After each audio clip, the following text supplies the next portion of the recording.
são os instrumentos que nós temos de fomentar, financiar. Financiamos pesquisa científica, financiamos tecnologia, né? A pergunta, poxa, mas chega muito pouco a mineração. Sim, o CT mineral, que é o fundo que tem recursos para mineração, é de 9 milhões. É pouco em relação aos outros fundos, CT Petro, CT Energ, é muito pouco. Mas são programas que até hoje pouco alavanca na questão social. Então, o que a gente vai fazer, por exemplo, né? Eu venho de Brasília, de Goiânia, desse encontro, e para minha grata surpresa, eu pude conversar lá. Eu deixo aqui um convite, uma dica para a universidade. Está aqui perto da gente a professora Maria José Salu, da UFMG, tá? Ela é da Escola de Engenharia da UFMG. Ela recentemente é conhecida pelo Progemas. Aqui ela toca o programa UNIT, aqui eu acho, na região, tem uma participação ativa, tá? Ela recentemente deixou o cargo de diretora do Departamento de Desenvolvimento Sustentável na Secretaria de Geologia,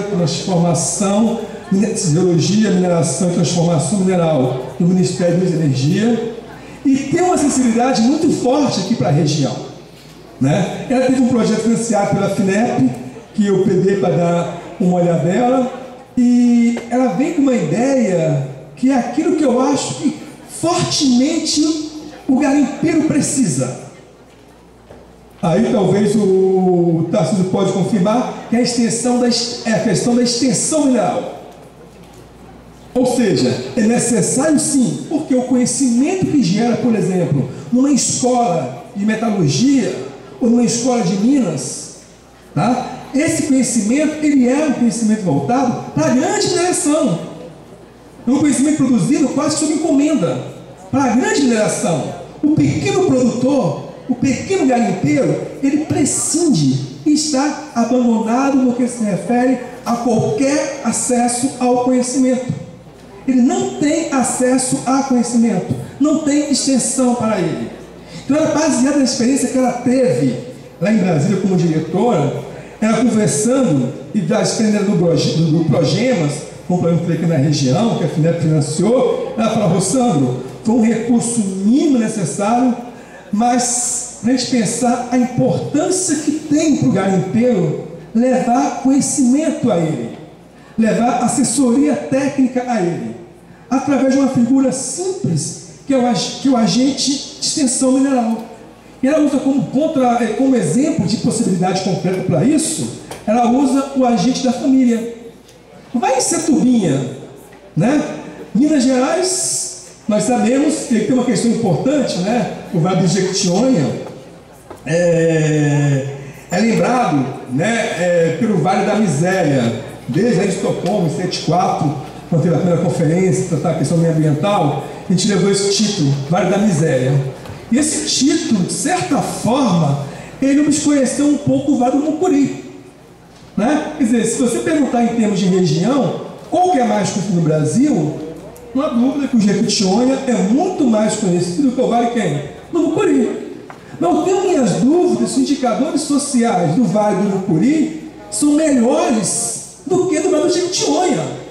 Certamente não são. Pega Setubinha. Setubinha é um município, para quem não sabe, saindo daqui para Teoflotone, para o Vale da Bahia, entra ali no Poté, tá? Capelinha e tal, Novo Cruzeiro, melhor. Novo Cruzeiro está asfaltado, vai para o Novo Cruzeiro, está asfaltado. Então, Setubinha é um município, Minas é um município, um estado que tem 853 municípios. O menor IDH é de Setubinha. Setubinha está onde? Vale de Jequitinhonha? Não, está onde? Lá do Mucuri. Né? Ou seja, há tipo que uma louvação à pobreza do Vale de Jequitinhonha, esquece com isso as mazelas do Vale do Mucuri, do garimpeiro do Vale do Mucuri. Né? Então você pega, por exemplo, Setubinha, vamos pegar, menor IDH. O IDH, nós sabemos, só para ter uma ideia, ele tem 3 dimensões: renda, educação e expectativa de saúde, como próprio expectativa de vida. 6 indicadores. Se você abrir o indicador de Setubinha, tá? O gargalo está exatamente aonde? Não é na saúde, porque houve o PSF. Há o PSF, Programa Saúde da Família. Existe que o agente de saúde da família, que leva os primeiros cuidados, os conceitos básicos de saúde àquela comunidade. Se pegar educação, pelo ponto de vista qualitativo, mesmo a educação, agora pega o menor, o gargalo, está onde? Dimensão renda. Ora, se você esperar para o próximo ano, quando a Fundação João Pinheiro deverá disponibilizar o DH dos municípios de Minas, não há dúvida que nós vamos assistir a um aumento do ITH de Setubinha. Por quê? Simples. Houve a pavimentação de Setubinha até Novo Cruzeiro. Novo Cruzeiro ligando quem? A BR-116. Ou seja, houve investimento do Estado em capital físico. Um exemplo que eu sempre dou aqui na região, é emblemático, quem é da região conhece. Vamos ali para Itaipé, para Novo Cruzeiro. Ali tem uma padaria, onde o Rio Doce para. Vê essa padaria 10 anos atrás. Eu dei uma foto dela. Uma padaria que eu pensaria 2 ou 3 vezes quando eu parava lá para comer. Para nessa mesma padaria hoje. Eu não deve a nenhuma padaria de Zona Sul do Rio de Janeiro. Teto rebaixado, layout, computador, tudo. Por quê? Houve um desenvolvimento quem? De capital físico. Certo? Então eu quero dizer o seguinte: o que se precisa hoje, na perspectiva que a professora Ana Maria José fala, é levar a extensão ao minerador. No momento que o minerador tiver acesso ao conhecimento, tiver acesso à legislação, tá? Tiver acesso às dificuldades ambientais, a uma capacitação, certamente a sua situação poderá aumentar significativamente. O que é importante para isso? Um ator importante é a universidade.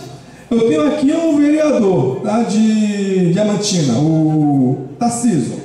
Perguntei ao Tarcísio, a FINEP apoia um programa que é fantástico, tá? Que é o PROINC. São 81 incubadoras cooperativas populares, as ITCPs, que colocam o aluno em contato com a dimensão do ensino, em contato com a dimensão da pesquisa e da extensão. O aluno interage nas 3 dimensões. Aí eu pergunto o Tarcísio, lá em Diamantina, você conhece a Nevares? Hein? Não conhece a Nevares. Alguém conhece a Nevares aqui? Hein? Sabe o que é Nevares?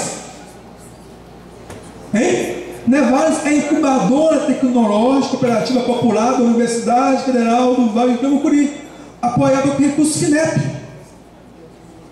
E, no entanto, dialoga com grande a maioria das universidades, pouco com a sociedade.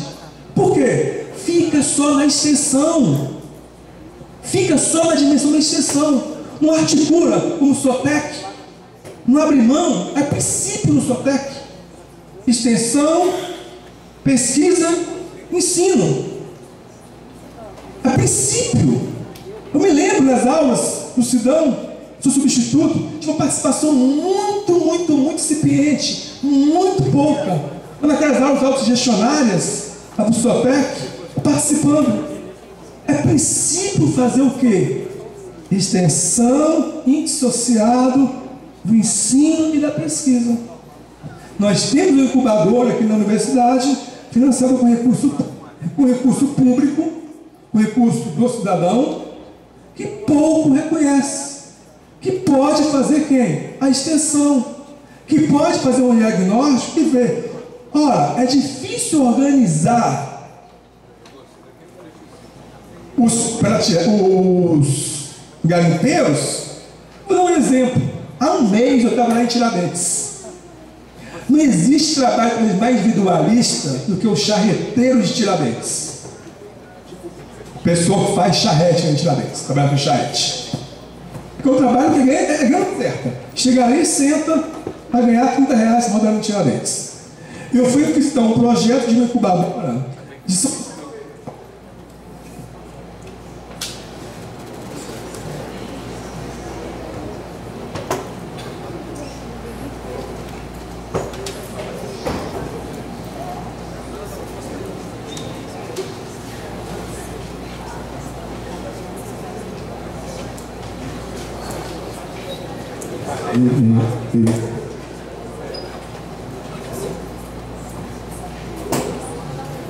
Alô?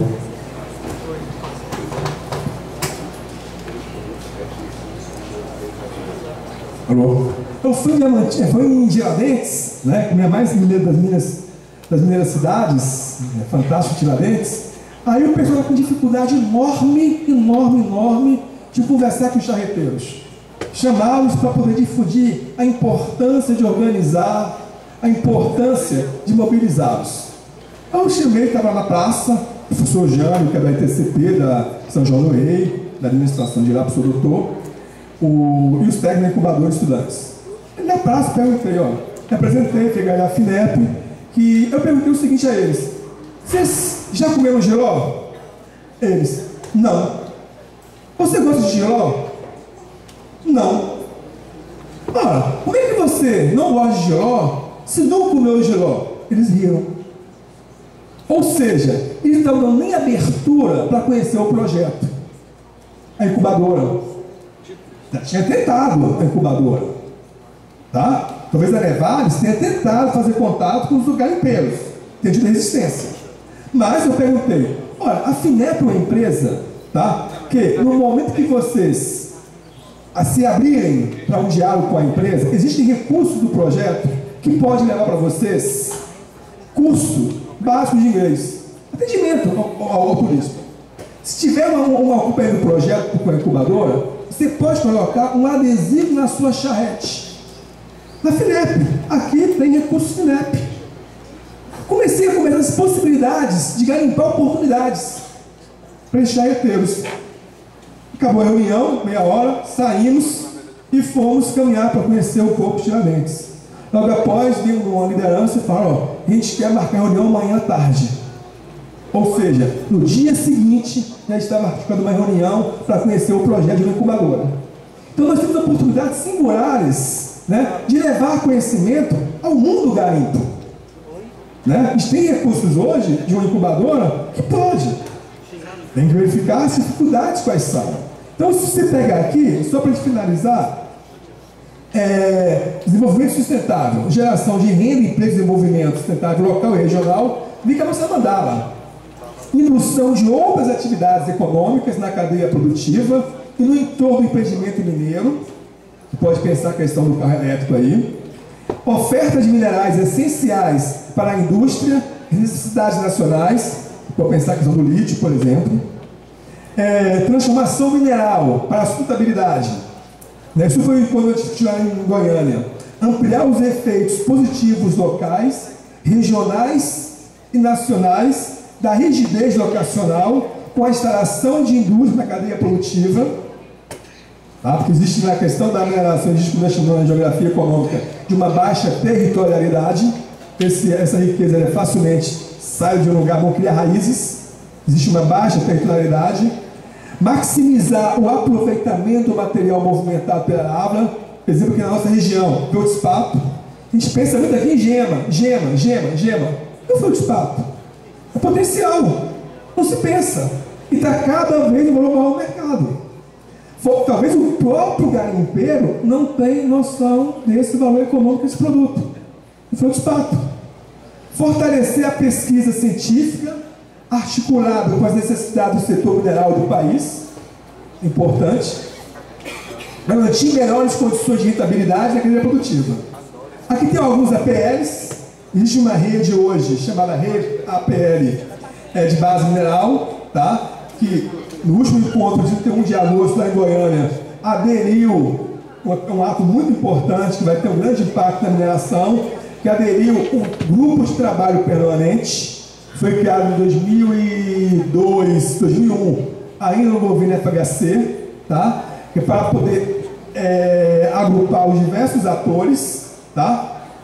E este arranjo de base mineral passou a fazer parte desse grupo de trabalho permanente, né? Porque conta com o apoio de 11 ministérios, ou seja, existe possibilidade mais concreta de recursos para os arranjos produtivos. Aqui nós temos o nosso, que é a Gemijóia aqui em Minas, que é o Flotone. Aí tem aqui a pequena mineração, né? As pequenas e as médias empresas de mineração representam cerca 73% do número de empresas de mineração ativa no Brasil, mas é marcado por uma alta informalidade. Se você pegar o número de empresas que existe no Teófilo Otoni, pegar os dados da RAIS, é uma coisa que nos choca, é chocante. Não existe correlação entre as informações da RAIS, tá, e o número de empresas que tem no Teófilo Otoni. Então alguma coisa errada. Isso mostra o quê? A alta informalidade do setor. Intensiva em mão de obra, né? As pequenas empresas são responsáveis por cerca de 25% do total dos empregos formais. Se considerar os empregos oriundos da informalidade, esse número cresce para 40%, é um dado tímido. Quais são os problemas, para a gente finalizar? Nos aspectos legais, alta informalidade, o Teófilo Otoni é um exemplo de região. Você vai em Coronel Murta, né? Araçuaí, pega depois para Montes Claros. Coronel Murta é de lá que vem boa parte do que nós processamos aqui em Teófilo Otoni ou exportamos. Você vai ver isso, alta informalidade, em Coronel Murta. Mineração em áreas não legalizadas, corrobora a fala do Tarcísio Magno. Mineração sem licenciamento ambiental, né? E geração de rejeitos sem tratamento adequado. Abre espaço aqui para campo de pesquisa, abre espaço aqui para intervenção. A universidade tem que se abrir para isso, tem que olhar e formar o aluno com outro olhar. Recursos humanos, baixo nível de qualificação gerencial, tá? As habilidades técnicas na administração, a gente ensina os alunos as habilidades técnicas, humanas e conceituais, inexiste neste nível de profissional, nesse tipo de profissional que aí atua, na mineração. Baixa escolaridade da mão de obra, analfabetismo, tá? Graves problemas sociais, baixa remuneração dos trabalhadores e ausência de treinamentos e capacitação técnica. Aí a razão, a professora Maria José Salum, lá do FMG, está apostando fortemente com política pública a questão da extensão mineral. Aí quando você vê a perspectiva de Teófilo Otoni começar um curso técnico de extensão, de um curso de mineração, você consegue linkar. Você teria uma mão de obra, poderia ser usada para poder ser o agente de extensão mineral na nossa região. O meu caso é em Maté, em Minas, ou no Brasil, ou em Capé, no Espírito Santo.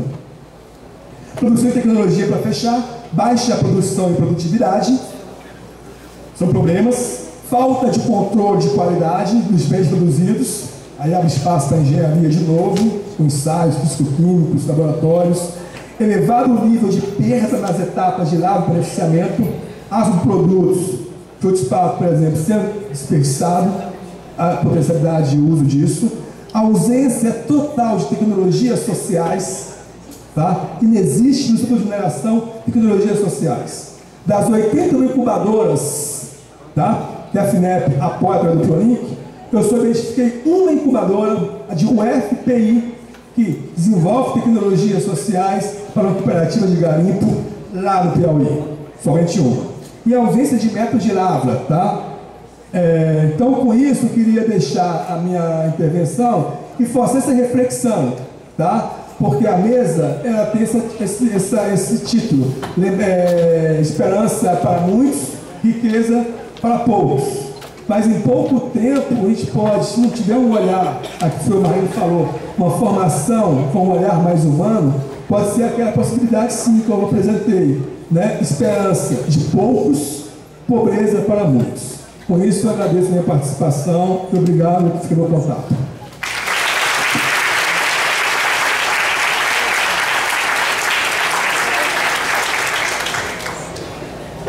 Quero agradecer ao professor Rossandro pela explanação. E agora nós abriremos uma curta sessão de perguntas devido ao tempo. Candidato se aproxima.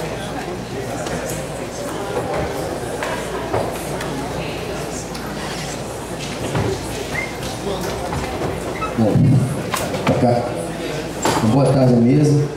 Primeiro eu queria contar uma pequena historinha que aconteceu lá em Campinas com estudantes da UFPJM, que foi um dos primeiro motivo que falou assim, tem essa galerinha tá com tudo para tocar o evento lá, a gente sentiu firmeza, né? A gente estava conversando sobre a região aqui Vale do Mucuri, e também em Jequitinhonha, tinha gente lá Diamantina. E muita gente falava na pobreza, né, baixo DH, que é uma região muito pobre. E um rapaz virou e falou assim: lá é muito pobre porque é muito rico. E nessa fala eu acho que ficou muito claro assim, o entendimento que ele tinha, que não se tratava apenas de riqueza cultural, que foi muito colocado aqui ontem, é riqueza material, meio. Então, é um processo que em toda a América Latina, as regiões mais ricas, com maior riqueza natural, foram os processos de escravidão mais fortes, os processos de exploração mais pesados. Então a gente pensou essa mesa sobre garimpo, já que é uma atividade forte aqui, Teófilo Otoni também em Diamantina, né, para poder dialogar, para fazer essa troca de saberes, ter um panorama dessa atividade, saber como a universidade pode atuar. E no momento que a gente escreve o texto da mesa, também tem uma crítica, uma visão crítica de que é uma atividade que tem gerado uma riqueza para muito poucas pessoas. Então, as minhas perguntas aqui, as minhas questões estão relacionadas em como mudar esse panorama e como a gente pensa numa outra atividade de garimpo e não apenas reforçar a atividade existente como tal. Dentro do panorama que o Tarcísio traçou, duas questões me chamaram muita atenção. Uma o desejo de riqueza muito forte, um sonho de mudar de vida de uma hora para outra. E a outra questão que você colocou, que eu achei muito forte, é que não há mais o que fazer em Diamantina, assim, outras atividades econômicas. Então as minhas perguntas têm a ver com essas duas questões do panorama que foi traçado. Bom, primeiro, acabou que o Rossandro até comentou sobre cooperativa de garimpo, mas a minha primeira pergunta é se há experiência de cooperação na atividade de garimpo, né? Se isso é forte, como é que isso se dá. Caso não, assim, caso seja que haja experiência, mas sejam poucas, a minha pergunta é se o desejo de riqueza muito forte reforça o individualismo dessa atividade e dificulta que haja atividade de cooperação. Então, assim, no momento em que você teria uma cooperativa, o diamante que alguma pessoa acha, né, teria que ser compartilhado também com o grupo que tal. Então, talvez o forte desejo de mudar de vida de uma hora para outra dificulte essa questão. Ou então essa dificuldade de cooperação se deve ao oligopólio das empresas, né? Se há oligopólio das empresas, vou dar uma pergunta também, porque eu não conheço a atividade de garimpo. Bom, e outra questão sobre o ponto que ele colocou, que não há mais que fazer, as atividades econômicas em Diamantina estão muito restritas, se isso se deve também ao desejo de riqueza, assim, se as pessoas não tentam fazer outras atividades econômicas porque têm o sonho de no garimpo conseguir crescer na vida. E por fim, para assim, polemizar um pouco com a questão, porque por vezes eu sentia que era colocado que o problema é a decadência da atividade de garimpo. Esse de fato é o problema. Se voltarmos aos tempos áureos lá de diamante, vai mudar, vai resolver a questão da desigualdade social? Sim. Então a pergunta é se a gente consegue fazer diferente na atividade de garimpo, como é que a universidade pode atuar nesse sentido, diferente no caso em trabalhos coletivos, né, voltados para o coletivo, não para um trabalho individualizado.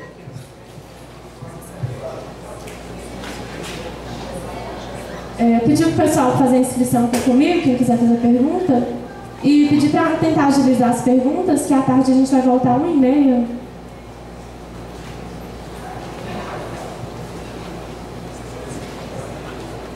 Bom dia a todos, sou o Luiz, do curso de Economia. Minha pergunta vai a Marlene, em questão. Em relação a essa questão da PL, se pensar um arranjo produtivo local em cima do setor de mineração. Mas antes dessa questão, levantarmos algumas reflexões frente a isso, frente a um projeto nesse sentido, para aqui, para a região, para a cidade.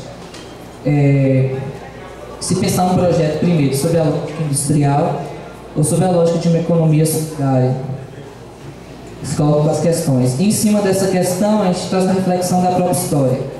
Pegando alguns autores da história, o Caio Prado, o Sodré, o Celso Furtado, se você for analisar o período da mineração em Minas Gerais, o ciclo da mineração, você vai ver que todas aquelas cidades que despontaram nas frentes de acumulação da mineração, quando aquele recurso findou, se esgotou, aquelas cidades se tornaram cidades fantasmas. Como se pensar isso, essa realidade, sabendo que esse setor da economia, que é extrativo, ele tem um prazo de vencimento. Então, como se pensar isso, como se pensar um arranjo produtivo frente a um setor que coloca essa debilidade?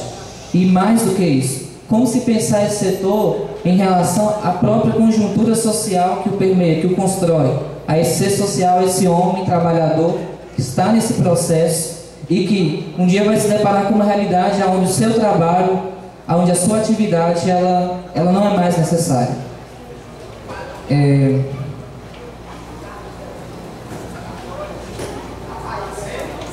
E quando a gente, um pouco eu estudei em relação à mineração, quando a gente percebe o processo de trabalho, as relações de trabalho que se constroem nesse setor, são relações de caráter pré-capitalista. Porque no modo de produção capitalista, a forma essencial de trabalho é trabalho assalariado. E nessa relação de trabalho, você vai se assemelhar mais a relações feudais do que a relações capitalistas, porque o indivíduo ele tem um espaço para ele produzir, para ele tentar extrair algum minério, aquele espaço, aquela terra não é dele, é concedida a ele, então, frente ao seu trabalho, ele tem que extrair minério, então se assemelha muito mais às relações feudais do que às relações capitalistas. Mas, ao mesmo tempo, aqui é a contradição, ao mesmo tempo que assume um caráter feudal, ela está subsumida ao interesse do capital, ela está dentro de uma lógica capitalista, ela está dentro de um sistema de produção capitalista. Então, frente a isso, que se coloca como uma tendência atual nesse setor, que é a implementação de tecnologia nesse setor. Então, se você for analisar historicamente, historicamente você propõe um salto de relações feudais para uma relação, para uma lógica de grande indústria no setor da mineração. As consequências disso é você tornar o trabalhador que tem um contato direto com o seu trabalho, que até então, mesmo com todas essas contradições, se reconhece no processo de trabalho, você vai introduzir uma lógica capitalista, trabalho assalariado, e você vai necessitar cada vez menos, porque com a implementação de tecnologia, a quantidade de mão de obra necessária àquele processo produtivo, ela vai ser menor, porque a máquina ela vai fazer trabalho de vários homens. Então, ao mesmo tempo que eu vejo nisso uma contradição. Porque ao mesmo tempo que há um avanço tecnológico, a tecnologia ela permite um avanço na humanidade, como você falou, redução do tempo de trabalho necessário, outras coisas mais, mas ao mesmo tempo que você avança nesse sentido, você aprofunda as contradições desse sistema, porque você vai colocar esse homem trabalhador que tinha um contato direto com a natureza como apêndice de uma máquina, e cada vez menos ele se reconhecendo naquele processo.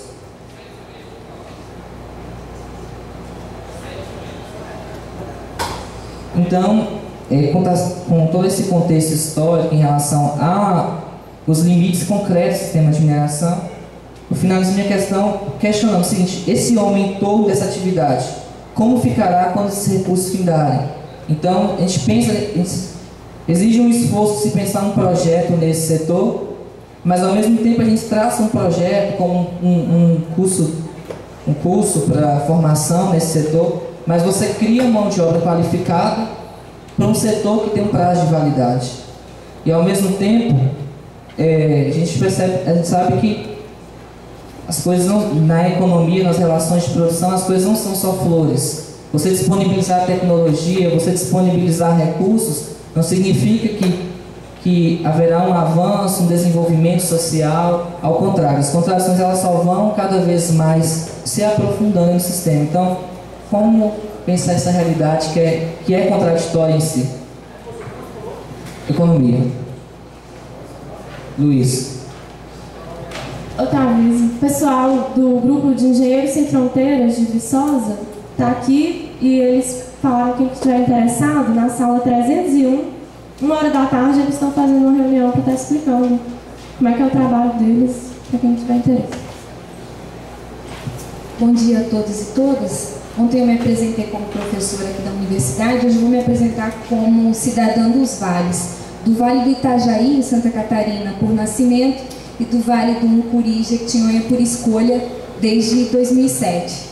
E eu gostaria de começar a minha pergunta trazendo um poema do Verôno, que infelizmente já não se encontra entre nós, um poeta aqui da região, que diz o seguinte: somos do pó e da poeira e do calor do sertão, promessas de tempos melhores escritas nas linhas das mãos. Gente que clama por água, gente que não guarda mágoa da usura de seus governantes e então toca sua vida adiante.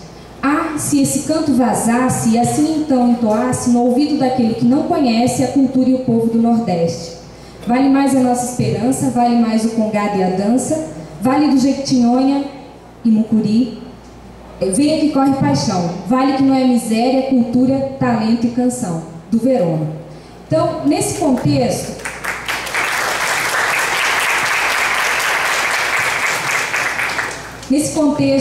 contraditório de miséria e riqueza que permeia as relações aqui nos vales e não exclusivamente nos vales, que sofre reflexo das relações de produção e reprodução no modo de produção capitalista, como já foi falado, regiões que, de grande exportação, de grandes riquezas dos vales do Mucuri e Jequitinhonha, e dentre elas eu elenco por ordem de prioridade trabalhadores, mulheres, homens, jovens, corpos e pedras, entre outras coisas, com alto índice de expropriação da riqueza socialmente produzida, com acirramento da exploração dos trabalhadores, baixo investimento em políticas públicas de desenvolvimento regional, e aqui um desenvolvimento voltado para a essência humana e não esse desenvolvimento voltado para o mercado, especialmente, desenvolvimento voltado para o coletivo em detrimento do individualismo que é tão apregoado, individualismo acirrado apregoado na modernidade. Eu gostaria de trazer uma contribuição de um pensador francês muito utilizado, abordado na área da educação, que é o François Dibé. Ele fala o seguinte, que nós temos que nos atentar para o papel da escola em uma estrutura social perpassada por mecanismos de exclusão. E nesse sentido é que eu pergunto, novamente, qual o papel da universidade no processo de pensar o desenvolvimento regional? Qual o papel da ciência, da inovação tecnológica em contextos como o dos vales do Mucuri e Jequitinhonha?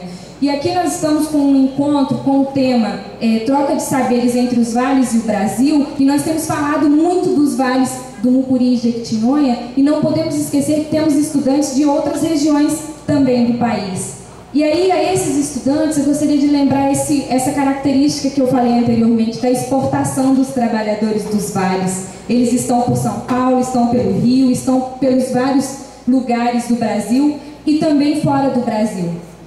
Nisso também é importante que nós estejamos para isso atentos. E aí eu pergunto, como está a formação dos a priori bacharéis em Ciência e Tecnologia da UFVJM e a posteriori engenheiros? Não podemos esquecer que o curso inicialmente é de Ciência e Tecnologia. Como que está a formação desses bacharéis? Qual o projeto de sociedade que permeia a formação desses bacharéis e engenheiros da UFVJM? Que habilidades estão sendo priorizadas e privilegiadas no PCIT?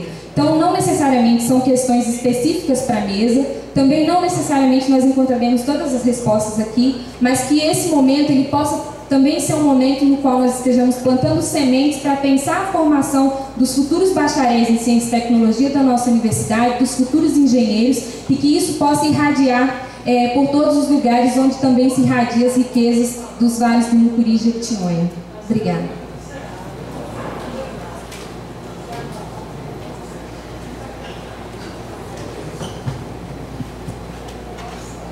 O tempo do almoço está chegando, né? Aí vamos limitar 1 minuto para cada pergunta?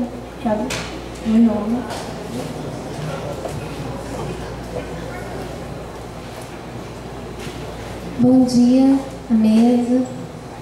Quero parabenizá-los pela discussão, é sempre pertinente.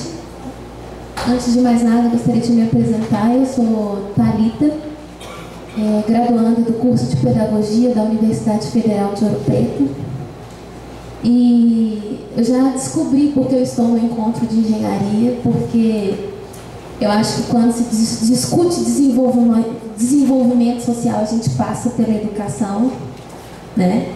E eu queria dirigir a minha pergunta ao professor Rossandro e também à mesa, mas porque são coisas relacionadas à fala, né? Algumas coisas que ele colocou e eu queria que ele esclarecesse, né, a respeito. Antes disso, eu vou situar a minha pergunta. Ontem nós tivemos uma discussão, um trabalho de pesquisa que tem sido realizado aqui nos vales de Jequitinhonha e Mucuri, que foi apresentado, coordenado pelo professor Leonel, que é daqui da universidade, apresentado pela Ciomara, não sei se ela está aqui. Quem participou do GD da educação viu esse trabalho, e uma das coisas que eles identificaram nesse trabalho, professor, foi a questão da dificuldade extrema de acessibilidade à educação.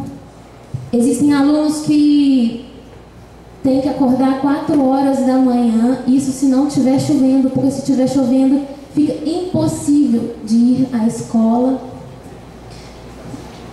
Desculpa, tá. Então eu queria saber como articular essas pessoas facilmente, né, como aconteceu lá em Tiradentes, se existe essa enorme dificuldade de acesso à educação básica, né, que é uma coisa assim que eu acho que é de primeira necessidade. A outra pergunta são duas. Com relação, professor, à instalação de indústrias. Ontem nós tivemos uma discussão na primeira mesa que o professor Vicente, da UFRJ, levantou. Tá, enfim, deixemos a titulação. A instalação de indústrias, ele colocou o caso de Macaé, que começou a se instalar, foi instalada lá a questão do petróleo, né? Eu não vou entrar em detalhes a respeito da apresentação, mas ele problematizou a questão da instalação de indústrias na cidade sem considerar o social, né? E as necessidades mesmo da população local ali. Como a gente pode atender a toda a mão de obra com instalação de indústrias, porque existe mão de obra aqui, no caso do garimpo, né, que estão deslocados. Como realocar então essa mão de obra dentro do processo de industrialização, que o professor mencionou que atenderia, no caso, com oportunidades de renda, e como formar essas pessoas, porque para a pessoa trabalhar nesse espaço industrial ela precisa de uma capacitação, e se a pessoa não está tendo acesso à formação básica, como ela vai ter acesso então a essa formação profissional? Muito obrigada. Vou fazer uma pergunta. O Rossandro citou na fala dele a Nevales, que é a incubadora da UFVJM, que funciona em Diamantina. E ele falou que o pessoal da região não tem conhecimento da incubadora e que talvez seja porque a incubadora fica só na dimensão da extensão. E eu fiquei refletindo assim, pensando, às vezes, pelo que eu já conversei com estudantes lá de Diamantina que participaram da incubadora, eles relataram que um dos problemas é a falta de professores engajados de estarem tocando para frente os projetos da incubadora. E aí eu fiquei pensando, será que é porque a academia desvaloriza a extensão e valoriza mais o ensino e a pesquisa, e não porque a extensão está dissociada do ensino da pesquisa? E um exemplo que a gente pôde ver aqui ontem foi aquela mesa maravilhosa que foi ontem de manhã da interiorização das universidades, e na plateia a gente não tinha nenhum professor do curso de bacharelado em Ciência e Tecnologia, justamente porque eles foram chamados para estar participando de uma reunião com a pró-reitoria de pesquisa no horário da primeira mesa do ENEX, um evento que o curso ficou um ano organizando para estar acontecendo aqui, e a gente ficou muito triste com isso.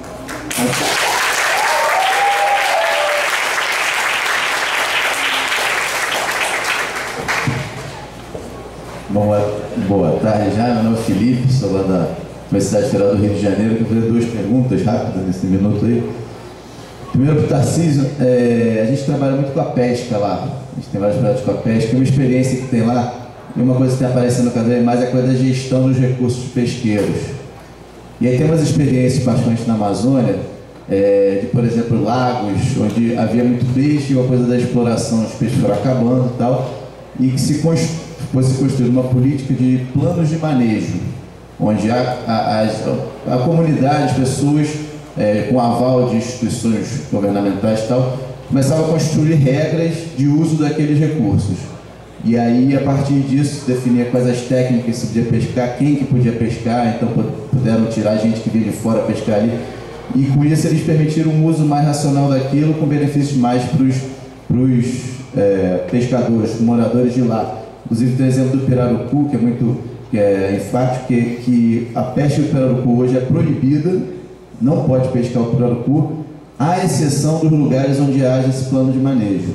Então, quando você estava apresentando essa complexidade do lugar, eu fiquei pensando se há experiências disso, de, por exemplo, de gestão social, assim, das pessoas, gestão comunitária dos recursos minerais, se há experiência de garimpos, e se você acha que pode ser uma coisa a ser construída nessa área. E a segunda pergunta para o Rossandro, ele falou do CT mineral, até pegando um pouco o que a Marlene falou e a realidade que o Tarcísio apresentou aqui, eu queria saber o quanto que você acha que tem abertura para esses financiamentos para os trabalhadores, no sentido de grupos de trabalhadores, até a pergunta do Flávio sobre ter cooperativa, se há abertura nesse financiamento para isso, para os trabalhadores pegando recursos.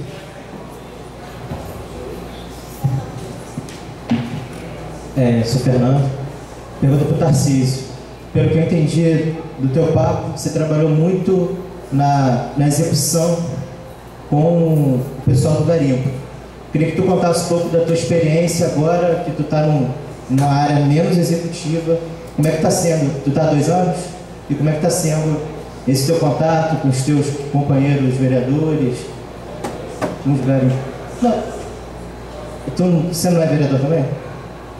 Não é vereador? Não, eu queria saber, tu está há 2 anos trabalhando lá como vereador? Então eu queria que tu contasse essa experiência, como é que está indo.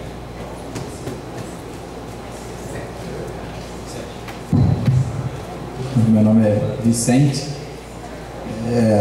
Eu queria fazer 2 questões. A questão primeiro em relação a umas coisas que me chamam muita atenção no garimpo, que me dá vontade de conhecer, é a coisa da identidade. Como essa identidade do garimpeiro se manifesta como importante para essa região.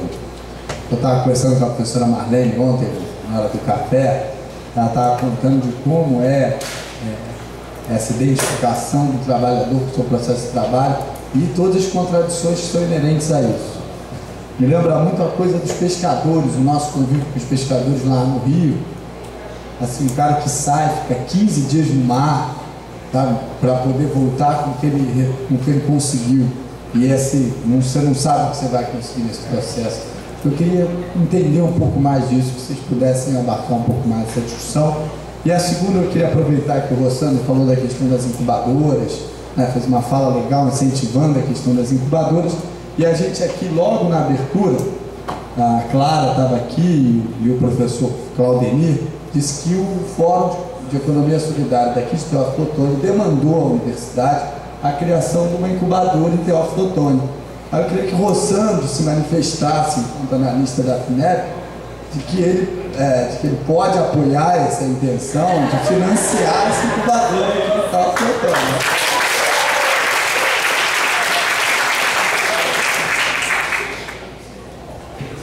A minha realmente é de 30 segundos, bem objetiva, e eu também gostaria de uma resposta objetiva, se vocês pudessem.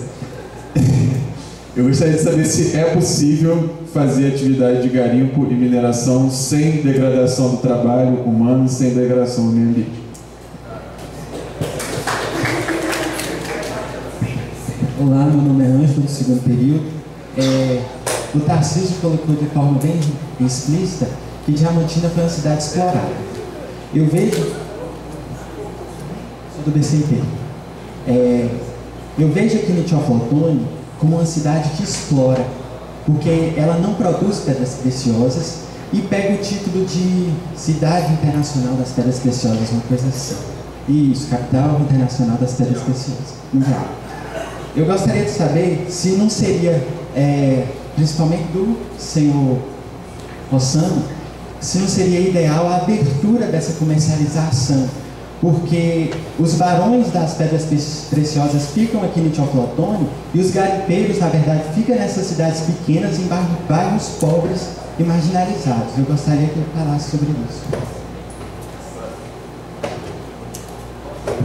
Boa tarde, meu nome é Maria Luísa, sou da UFSJ e eu queria fazer uma pergunta para o Rossandro. Enfatizou a importância das TCPs, eu queria saber quais são os principais critérios que a FINEP vem utilizando para avaliar as atividades das TCPs do país, considerando que são atividades bastante qualitativas, e quando se encontra um caso conturbado, com dificuldade nas ações, quais que são as ações que a FINEP faz para cobrar as atividades que aquele trabalho primeiramente colocou que ia desenvolver e não conseguiu desenvolver. E se essa avaliação também é multidimensional, procura a comunidade, e como é que vocês fazem? Administração. Eu até trabalhei na TCP da UFSJ. Então, se pudesse, você citou o professor Jânio, pode ter usado como exemplo, se você quiser.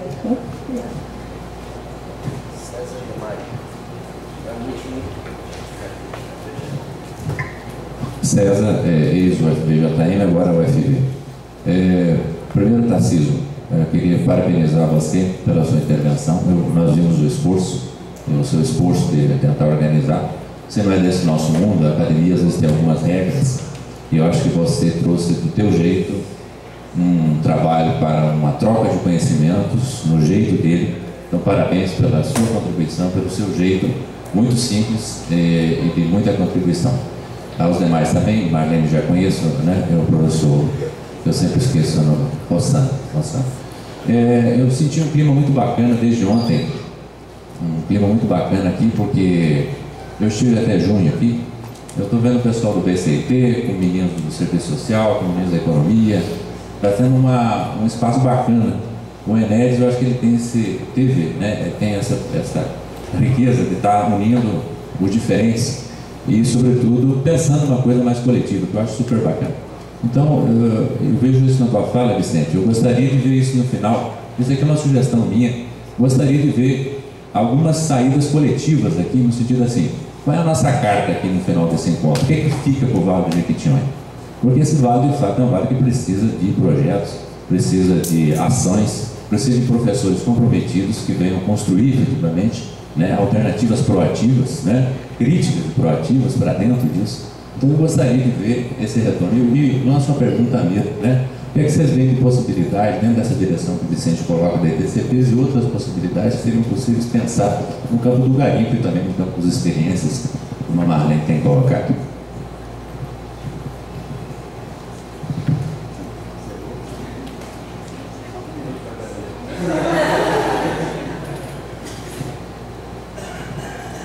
Passaria a palavra primeiro para o senhor Tarcísio Magno, porque ele já tem que deixar a mesa, ele vai ter que sair para a Diamantina agora, então ele vai responder todas as perguntas que ele deixou. Eu não sei se eu vou responder, vou falar alguma coisa aí, sim. Tá? Bom, eu peço antecipadamente desculpas, vou ter que me ausentar, eu tenho que estar em Diamantina antes das 18 horas, então eu vou tentar esclarecer algumas coisas que eu acho que vocês colocaram muito bem e realmente relevantes. Primeiro vou falar da UFVJM em relação à Diamantina, no contexto social. Eu percebo que apesar da universidade estar dentro de Diamantina, fica muito distante. Ela se encontra ainda muito distante do povo. E mesmo o povo, eu vejo que está muito distante da universidade. O que eu quero dizer? A universidade, eu tenho o hábito de citar, isso eu não sei nem se isso deveria ser colocado dessa forma, mas eu percebo que na universidade a gente tem uma mão de obra com baixíssimo custo a favor do município, a favor da região. E infelizmente é quase nada explorado. Fica a minha dúvida. Eu não sei se é porque a universidade espera que, enquanto autoridades, que enquanto realmente representante da comunidade, que a gente procure a universidade ou se é função da universidade, que chegou depois da cidade, se aproximar de quem estava primeiro para oferecer algumas situações que o senhor muito bem informou aí, que é um exemplo, a própria incubadora, né, Nevales. Não sei se respondi essa pergunta. Uma observação que eu faço, apesar da grande distância, eu tenho o hábito de... Eu fui eleito assim, eu fui quase que cara em Diamantina em termos de voto. Eu consegui, apesar de prender, intimar, tomar filho dos outros, eu tive 1.200 votos, uma coisa que nunca aconteceu em Diamantina. Então, apesar de tudo isso aí, de toda essa situação, eu percebo que a universidade ela consegue, através de vários professores, porque o forte meu é a questão do envolvimento social.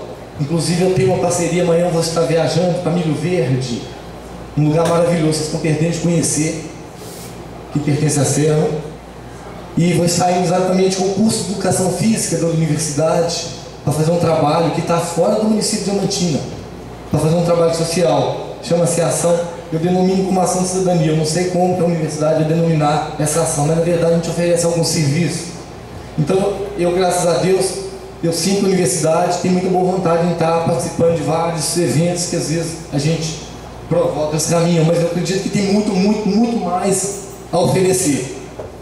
E tem alguns professores da universidade, eu tive a oportunidade de conversar ainda anteontem, extremamente preocupados com a qualidade do ensino, principalmente fundamental em Diamantina, achando assim muito baixo.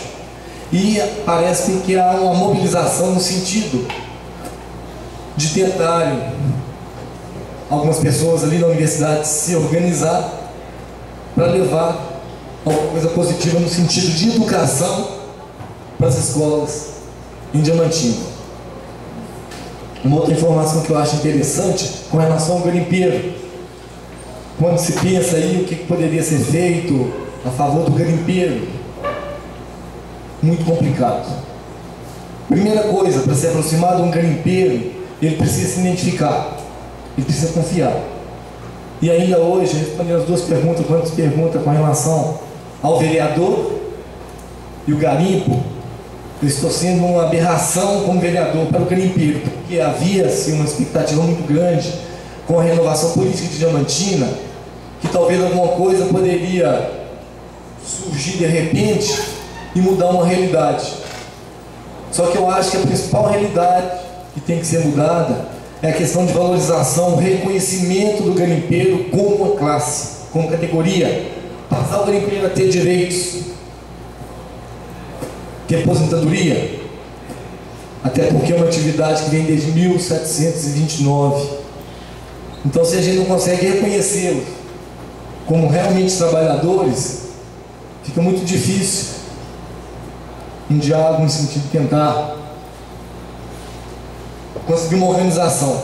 Por outro lado, eu vejo a inteligência da universidade com capacidade realmente de começar a entrar nesse meio para tentar organizar, criar uma consciência diferente no sentido de funcionar os garimpeiros, mudar um pouco a realidade deles, no sentido assim de, sei lá, não é totalmente perdido, até porque se você for fazer uma análise nesse local onde o garimpo acontece, provavelmente você vai ficar assim horrorizado, porque de tudo acontece.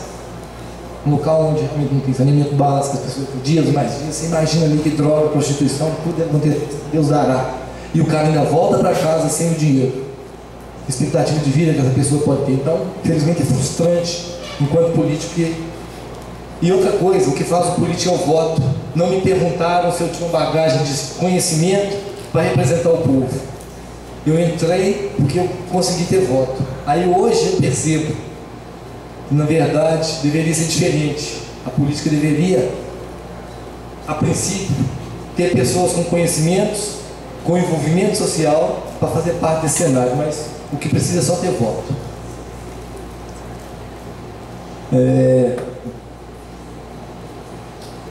a questão da degradação. É muito difícil você conseguir conscientizar o garimpeiro que ele não pode fazer isso ou aquilo. Até porque o garimpeiro que ele hoje garimpa, o pai dele garimpou assim, o avô, da mesma forma. E se você realmente não oferecer algo em troca, felizmente ele não tem como perceber isso. Até porque eu dei um exemplo claro aqui na questão do mercúrio. Olha a gravidade do mercúrio na vida do cidadão. Se ele não está preocupado com o mercúrio, ele vai preocupar com a degradação ambiental? Essas algumas situações que eu percebo. Eu não sei se eu falei mais alguma coisa, eu estou adorando ficar aqui, entendeu? Não me senti tão importante. Mas se eu não respondi todos, se tiver alguém aí que gostaria que eu tentasse falar a respeito de uma colocação que eu não passou percebida aí. Tá joia? Gente, muito obrigado, viu? Espero ser convidado de novo. Boa tarde a todos. Agradeço ao Tarcísio pela grande contribuição e passo a palavra para a Marta. As perguntas foram bastantes, mas eu vou tentar ser o mais sintética aqui, tentar dar um panorama sobre todas elas. Em termos de associação,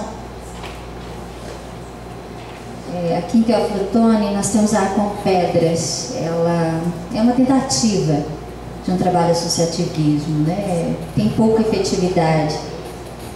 É curioso isso. Em Minas Gerais, chamou minha atenção não só no setor de pedras, chamou minha atenção também a falta de uma trajetória histórica de um trabalho associativista, de um trabalho cooperativista em todos os setores.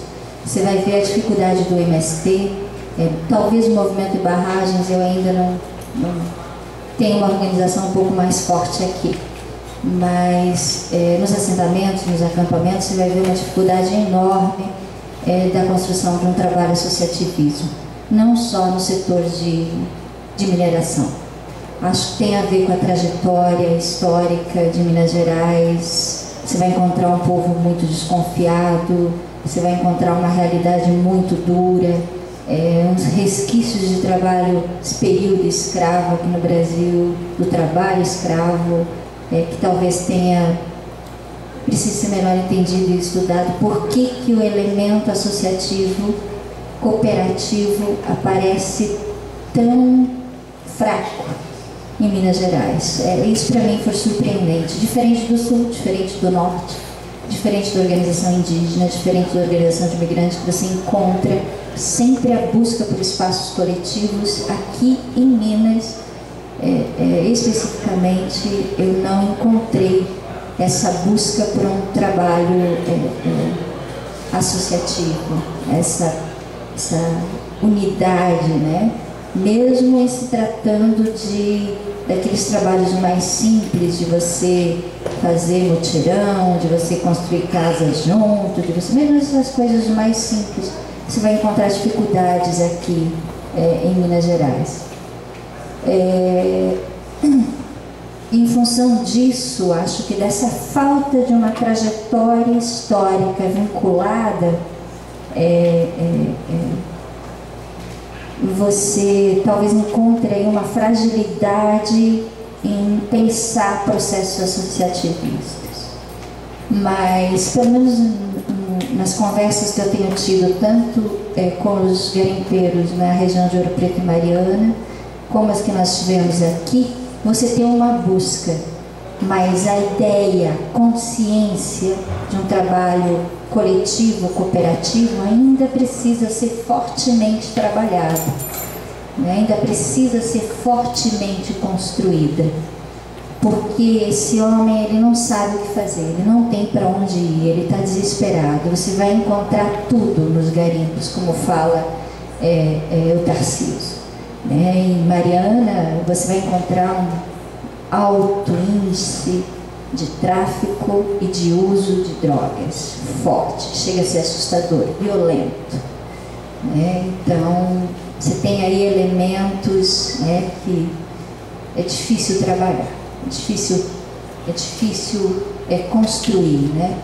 Por outro lado, ele vai estar sempre nesses encontros, ele está procurando, ele está buscando, ele está querendo, ele não sabe como, porque nunca foi dado, sempre foi excluído, sempre foi desconsiderado. Então, ao mesmo tempo que você vê uma busca, né, como a gente, enquanto universidade, é incapaz de dar respostas imediatas, e a fome não espera, o desespero não espera, então você cria um problema de tempo aí, né?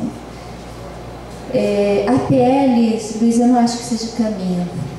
Eu estudei bastante APLs com relação à atividade indígena na Amazônia, que a ADA, a Agência de Desenvolvimento da Amazônia, pediu para a gente levantar possibilidades do trabalho com a produção de... Não há como, não foi possível, não há como você ver, identificar, construir arranjos produtivos locais nessas realidades. Elas não se constituem e não se constituirão como APLs, não dentro dessa precarização. Não vejo possibilidades disso, não. Vejo porque é um homem real, não dá para ignorá-lo, dizer, olha, o que vamos oferecer?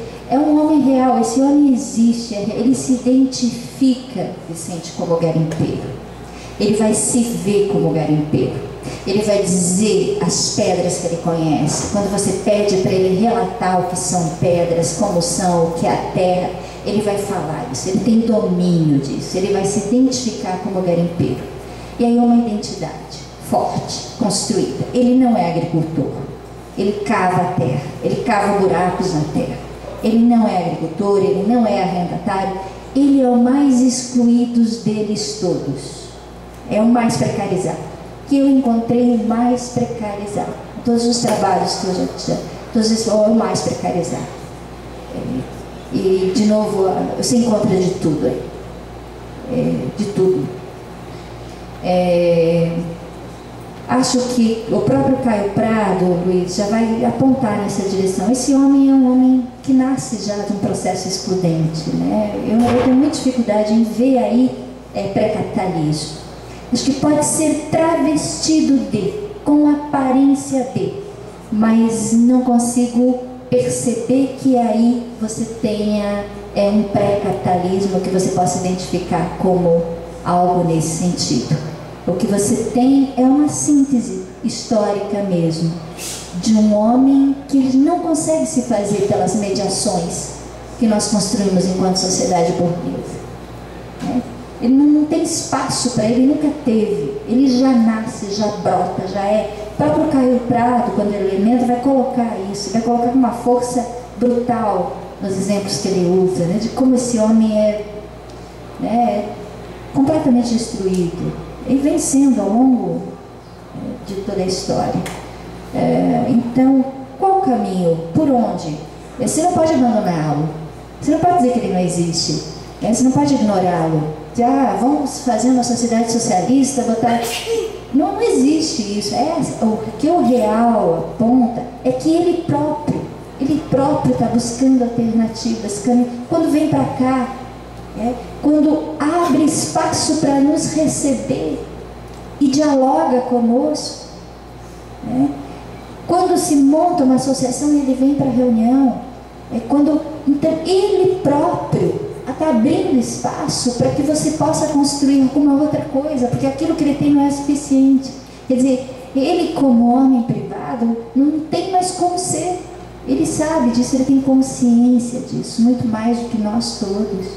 E aí a nossa capacidade de interagir, a nossa sensibilidade de encontrar caminhos junto com ele, né? De se colocar nessa construção também, né? Como um processo de conexão de saberes, como um processo de troca efetiva.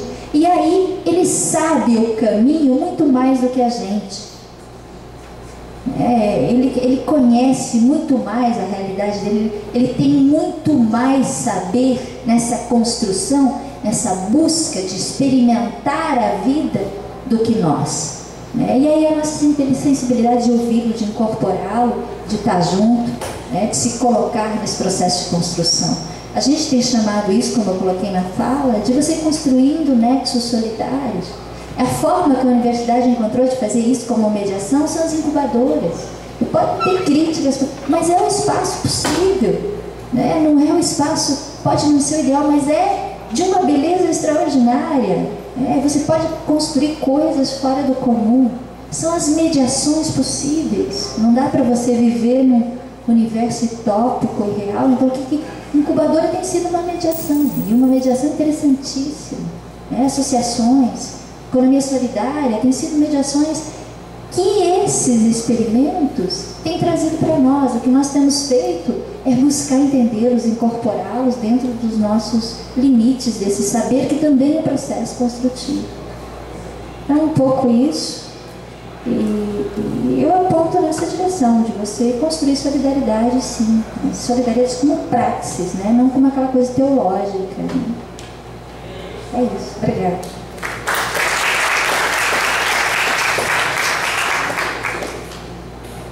As perguntas são muitas, hein? Eu acho que quer pontuar, vamos lá. Flavinho, questão das experiências, né? Da economia solidária junto ao Vale, né? Você começou a citar uma frase que eu não copiei, mas essa frase que você cita sempre me retoma, é o Ricardo de Paz Barros, né? Que ele fala o seguinte, eu faço um trocadilhozinho com ela, que o Brasil não é um país pobre, é um país de muitos pobres. E o Vale de Jequitinhonha não é uma região pobre, é uma região de muitos pobres. Exatamente que ela fala com um colega nosso que é aluno, falou no encontro lá na TCP Unicamp. Acho que essa fala é a síntese disso, do nosso Vale de Jequitinhonha. E o Vale Mucuri, tá? E Mucuri está sempre a redor. O poema que ela citou, Mucuri você inseriu por conta própria, não foi? A gente é Mucuri. Então, Mucuri está sempre a reboque desse processo. Então, Flavinho, a FINEP financia o CIS, que é um sistema de informação de economia solidária, né? Verificar no Brasil quantas experiências nós temos de empreendimentos econômicos solidários. É um mapeamento que está em curso, 2008, 2009, 2010. Aqui na região, quem faz é a PJ, tá? Aqui esteve ontem, queria participar do evento, falando um pouco disso aqui ontem, a PJ. E por objeto do meu doutorado, que eu ia fazer em São Carlos no ano passado, eu abortei no concurso da Federal e passei, eu levantei as informações do CIAS, né, no departamento, lá na FINEP. E para minha surpresa, pouquíssimos empreendimentos da mineração estão mapeados pelo CIAS. Ou seja, não identifica-se empreendimentos econômicos solidários na área de mineração no CIAS.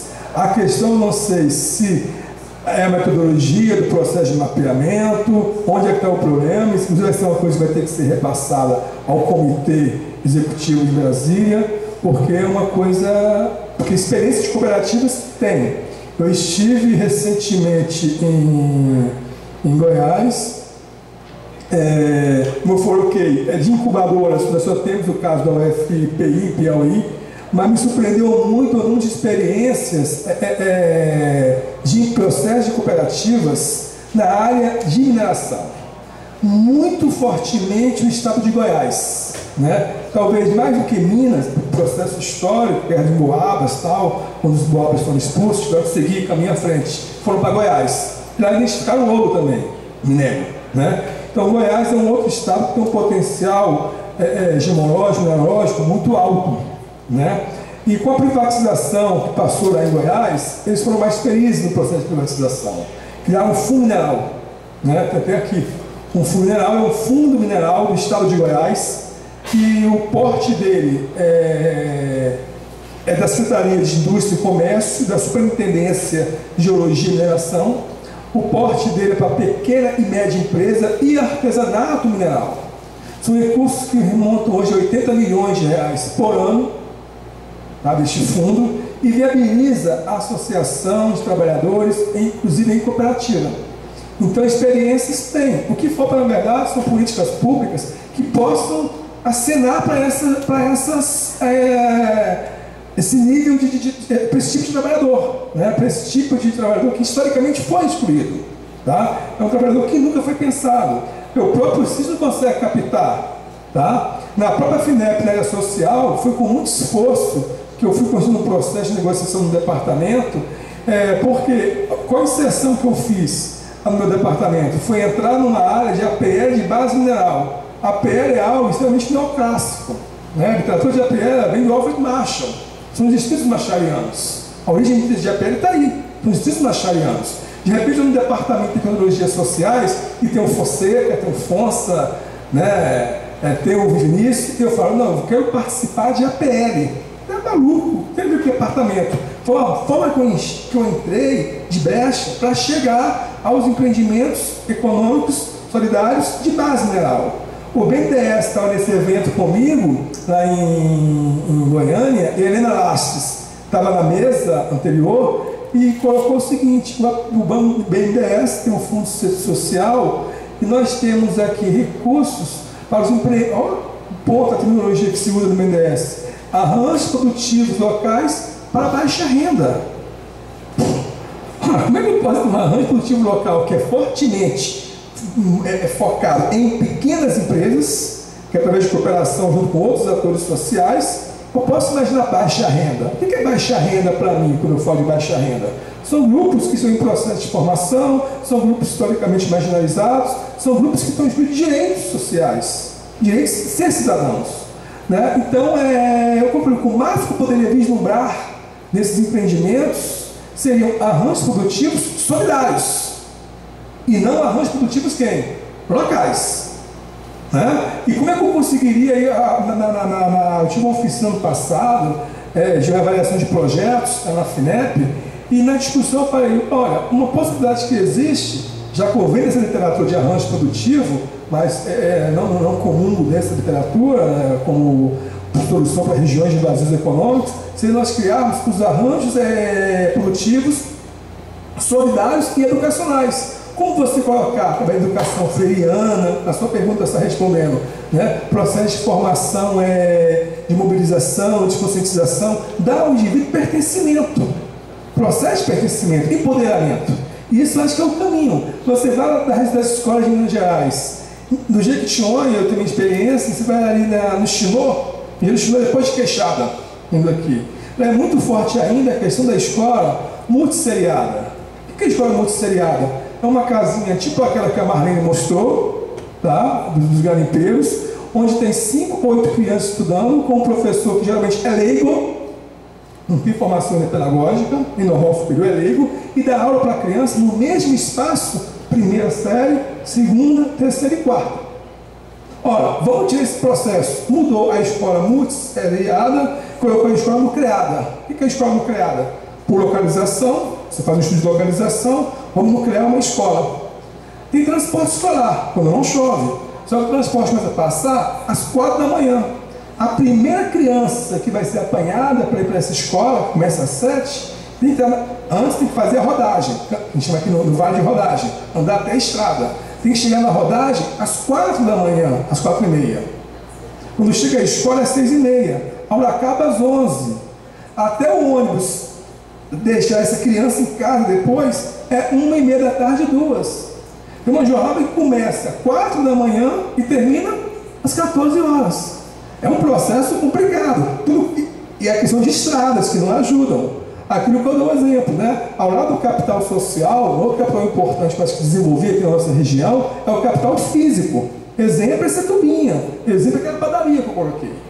Né? Se tivesse estradas que realmente tivesse condições de acesso, seria possível mudar esses indicadores. Eu acho que a solução seria por isso aí. No curto prazo, eu não vejo, a não ser você tentar mobilizar através de leis, de educação de jovens e adultos, tá? Esses atores sociais, desenvolver meio de sentimento de pertencimento, através de mobilização, conscientização, de que eles são sujeitos de um processo histórico e não simplesmente objeto desse processo. Eles têm que se enxergar como sujeito. Tá? Então, acho que isso é uma coisa importante e sempre que eu faço minhas visitas aos empreendimentos que eu visito pela FINEP, que são tudo nessa linha da dimensão social, é essa fala que eu faço. tá? Esses apontamentos que eu coloco. Na questão dos vales, tá? Quando você falou, eu esqueci o nome da obra completa agora dela, mas uma coisa que eu gostei de ler, sempre que eu posso ler um capítulo, é na sua literatura, você pode me ajudar ou não, fugiu agora, para te lembrar, da Marilda, tá? Que é a recompilação da tese dela, que é sobre o corre de cana, tá? O trabalho de vida social, se não me engano, se chama, um dos penúltimos livros dela, que aí eu acho que é fantástico. Ela cita nominalmente Teoflotone, ela fez um trabalho em Piracicaba, os cortadores de cana. Isso é outra coisa que me provoca fortemente aqui no Vale. Eu fico, quando eu estava aqui no Vale, eu tinha um projeto aqui que era caminhar nas escolas públicas, municipais, mostrando um filme que tem quadra fechada. Não sei se você conhece esse filme do Beto Novaes, do IFIX, da UFRJ, que é mostrando como é a situação do corre de cana. E se você chegar em qualquer comunidade desta aqui do Vale de Jequitinhonha, do Mucuri, e perguntar a um garotinho, por que você quer ser quando crescer? Ele fala, cortador de cana. Um dia eu estava no Chinô, e eu tenho um carro velho desse aqui em Teoflotone, 98, um Ford. É um velho mesmo, eu venho para poder andar na cidade de roça. Aí eu peguei meu carro e entrei. Estava no Chinô, comunidade rural. E Roçando, quando eu crescer, eu quero ter um carrão igual a você. Falei, mas por quê? Olha só, eu vou cortar cana em 5 aninhos. O carro é velho. Mas olha a representação dele. Ter um corte de cana. Então eu tinha um trabalho para mostrar que existe um outro mundo além do corte de cana. O corte de cana é para quê? Comprar moto. E moto o quê? Alienada. Quando chega a polícia no LUFA, no Novo Cruzeiro, o pessoal foge. Por quê? As motos são todas quem? Alienadas. Né? Então, acho que essa reflexão aqui na região é um trabalho de desenvolvimento, acho que formiguinha mesmo, de educação popular, de conscientização, porque são anos e anos e anos e anos de uma elite que não queria mudança nesse quadro. Não interessa, talvez, aos grandes atores da pedacinho de Teoflotone desenvolver uma outra forma de pensar de produção. Para eles é a PL. Teoflotone não tem a PL. Não tem a PL. Tem que colocar isso. Tá? O estoque de captação do Teoflotone é muito baixo. Nosso estoque de capital social é baixo. A perspectiva, a possibilidade de aumentar o estoque de capital social tem. Mas os atores têm que estar interessados. Hoje não há um interesse para isso. É muito difícil acontecer isso. Eu vejo relatórios internos da FINEP que eu tenho lá. Projetos, por exemplo. Então, eu acho que eu respondi um pouquinho E essa questão do corte de cana, vale a pena você pensar que é outra problemática séria aqui na nossa região. Tá? Esse vírus lugar que o corte fornece. Na questão de indústrias, alguém perguntou, né, de mão de obra, eu acho que o grande papel que se assina para a região agora, essa região de vazios econômicos, fui no Nordeste agora, recentemente visitar, eu fiquei, bom, a gente não tem essa esperança. Quando você vem em regiões, municípios pobrezinhos, lá tem um IFET. Os antigos Cefet, lá é um IFET. Como tem um IFET que é FNMG aqui em Açuaí, tem um em Arinos, tem um em Almenara, tem um em Telbeiras e tem um em Januária, tem um em Salinas. Você vai no Ceará, lá na Serra do Apodi, lá tem um IFET. Então vai formar uma mão de obra vocacionada, vai voltar uma mão de obra de pertencimento, de identificar oportunidades. Então, eu acho que essa possibilidade, eu acho que ela existe através dos IFET. A FINEP hoje, a gente aposta, a gente está desenhando de tomar a FINEP hoje, a gente acha que quem tem capitalidade hoje são os IFETs. A gente vai forçar em editais que as universidades façam arranjos institucionais com os IFETs. Não adianta você estar na Universidade do Ceará, não ter acesso lá na divisa com Paraíba. Ela não vai ter perna, mas se fizer uma associação no seu arranjo com o IFET, ela tem perna, tem recurso para isso no projeto. Eu acho que os IFETs são uma possibilidade concreta que eu vislumbro. O problema é que a Clara levantou da incubadora. Né? Se o Paraná, o Codemir estivesse aqui, eu perguntasse, né, os 3 reitores da Universidade Federal, vocês me dessem o nome deles, eu lhes perguntaria quem é o primo pobre? Os 3. Nós sabemos, o primo pobre da universidades, instituições federais de ensino superior é pró-reitor de extensão. Primeiro negocia-se o cargo de reitor de pesquisa. Depois negocia-se o cargo de reitor de ensino. E, por fim, administrativo, e depois o reitor o quê? Por extensão. O primo pobre da universidade é o pró-reitor de extensão. E aí uma briga nossa na FINEP é que as incubadoras, quase todas, estão nas pró-reitorias de extensão. E se ficarem de formas isoladas, vai ser complicado.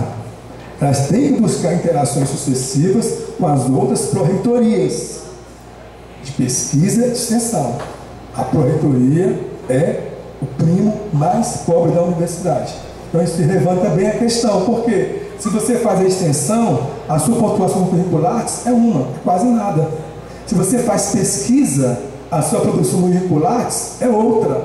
Então o próprio professor é desmobilizado, aí tem que pensar CNPq, esses órgãos da produção acadêmica, como avaliar isso. Porque se dá status diferente a um pesquisador e a um extensionista. Não deveria ser. Não deveria ter essas segregações. Mas hoje, dá a questão do produtivismo científico-tecnológico que tem que ter no curricular na FINEP. O critério para doutor está relevando. Né? A gente está usando outros critérios internos para selecionar projetos. Então, acho que de repente passa para essa questão. Tá, cara? Um exemplo que eu dei, que eu vou dar aqui, é o Unicinos. Na Unicinos, 2 meses atrás, eu estava na incubadora, aí a professora Vera, que é a coordenadora do projeto, falou: Sandro, a gente tem uma meta aqui que não vai conseguir fazer. Eu falei: qual meta, professora? Publicar um livro. Aí a FURB, a Helena, tem com a mesma propostinha. A gente tem 2 livros e queremos renegociar essa meta para um outro recurso, colocar num outro produto. Aí eu falei assim: por que, professora? Se eu fizer um livro, eu vou parar a incubadora. Eu vou parar as minhas ações. Tinha 3 alunos. Eu falei: professora, ao contrário, eu acho que se o senhor fizer o livro, o senhor não para a incubadora. Eu tinha 3 alunos naquela reunião, 4 alunos, um de serviço social, um de administração, uma de engenharia ambiental e uma de comunicação. Perguntei: se eu perguntar a cada um desses alunos se haverá um comprometimento deles em sair daqui, buscar um professor na graduação para orientá-los a escrever um artigo, você acha que é possível eles conseguirem? O que aconteceu? No dia seguinte da reunião, os 4 alunos estavam envolvidos já com o professor para produzir um artigo. Não é possível, se você na incubadora tiver ações, aglutinar ensino, pesquisa e extensão. Tá? O tempo aqui está rápido. CT Mineral, Felipe. Tá? Nós temos algumas ações. É um trabalho de formiguinha que a gente está começando a FINEP fazer agora. São isso aqui, melhores práticas. Se você pegar aqui, das 6 melhores práticas, 5 são na linhas de economia solidária, tecnologias sociais. Isso aqui pode ser para professores, é prêmio, é recurso. Que vai vir da onde? Do CT Mineral. Tá? Vicente, ITCP, o FDJM, Teoflotone. A Geórgia está ali. Eu sou o maior estimulador. Não, eu sou o maior estimulador. Não, eu não vou me comprometer aqui. Mas ela sabe disso. Eu sou o maior estimulador, ela sabe disso. Recentemente, tivemos um edital das Senais. Eu falei: Geórgia, envia seu projeto. Nós estamos em negociação com a Flaviana, ela deu aval, tal, para enviar o projeto. Eu fiz parte do comitê, está gravando, tá? Eu fiz parte do comitê executivo, o comitê que analisou, o comitê de seleção desses projetos. Quando eu cheguei em Brasília, obviamente, se tivesse uma FJM para minha mão, eu ia pedir para a minha besteira analisar. Certo? Mas daí um esforço lá, onde eu ia o projeto. Quando eu cheguei, não tinha um projeto da UFJM lá. Não tinha sido enviado. Tá? Nós recebemos 43 propostas. Todas foram aprovadas. Eram 2 editais. Tanto o edital do Senai e MCT, como o edital linha 5 da CESU MEC. Lembra, Jorge? Né? O que é o PEC? Está faltando perna para a universidade. A edital, assim, como vai chegar no sertão, é complicado. A gente é difícil, agora do orçamento, plano de governo, esperar o orçamento e tal. Realmente, segundo a coisa acontece de julho para frente. Tá? Sim, eu tenho o Orkut lá, o pessoal você conhece o pessoal, tem o Orkut, o pessoal da VJM. Às vezes fala comigo do Orkut, eu respondo, eu sou bastante aberto. Sim, eu apoio, inclusive eu falo aqui, eu vou falar uma coisa para me comprometer, mas eu vou falar. Em Brasília, em 2008, eu conversando com a Dona Evar, eu falei, eu acho que o grande papel para a Teoflotone é ter uma incubadora lá na universidade. O que a Federal falou foi o seguinte, nós somos contra ter uma incubadora em Teoflotone. Nós não queremos nada. O que mais podemos ter é um braço em Teoflotone. Lá da Nevares. É um braço. Entendeu? A universidade não se faz com prazo, faz com autonomia. Né? Então, estou filmando, estou falando, eu falo como cidadão teoflotonense, que eu acho que onde há incubadora de economia solidária, ou então incubadora, além das incubadoras de universidades, tem as incubadoras hoje de gestores, incubadoras públicas, de prefeituras, né? Que até o alcance de transformação social que as incubadoras podem produzir, sem mediadoras, né? Para essas mediações, que Teoflotone merece uma incubadora, já passou por tempo. Isso não precisa ser recurso FINEP, não. Pode ser, inclusive, um recurso da própria Reitoria de Extensão. Se entender que esse projeto é importante para a universidade. Quando tiver recurso FINEP, recurso do BNDES, qualquer outro recurso, virá para reforçar. Né? São João, você perguntou, né? Nossa avaliação é sempre pedagógica. Tá? Quando eu vou, eu vejo, o nosso recurso é muito pouco. Quando eu dou para uma incubadora, tá? A gente fornece 150 mil, 200 mil reais. 250 mil reais. Tá? E quando eu dou para uma empresa, é questão de milhões. Então eu tenho a sensibilidade, quando eu chego numa incubadora, ter não aquele papel de auditor, não vou auditar. Vou lá para a gente conversar, de forma pedagógica, fazer. Se o plano de meta tem que ser seguido, o plano de trabalho. Se não está sendo, a gente conversa, faz avaliações, temos consultores, tem toda uma sistemática, se quiser depois você pode me perguntar, eu até falo sobre como foi o processo de avaliação de outras incubadoras. E, por fim, só para poder me colocar, a na FINEP, eu acho que dia de semana, é o que eu me coloco às vezes, alguns lá no departamento, nós nos colocamos, queira acreditar ou não, como burocratas militantes.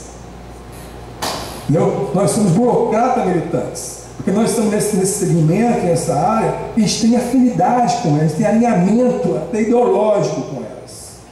Entendeu? Porque eu poderia estar numa outra área da FINEP, visitando empresas. Não, eu vou da área social. Meus projetos são a dimensão social. Né? Então essa questão eu acho que é importante. Eu acho que com isso eu posso concluir. Obrigado, acho que eu respondi a todos, ou a quase todos. Obrigado.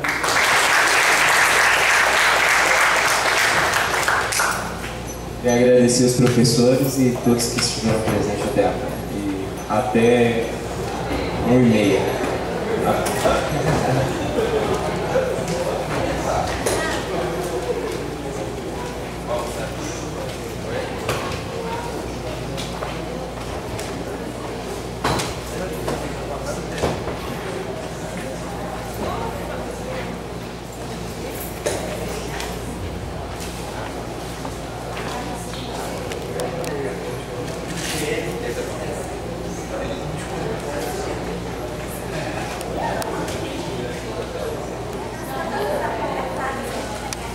Gravar, não tá gravando. Opa! Cuido!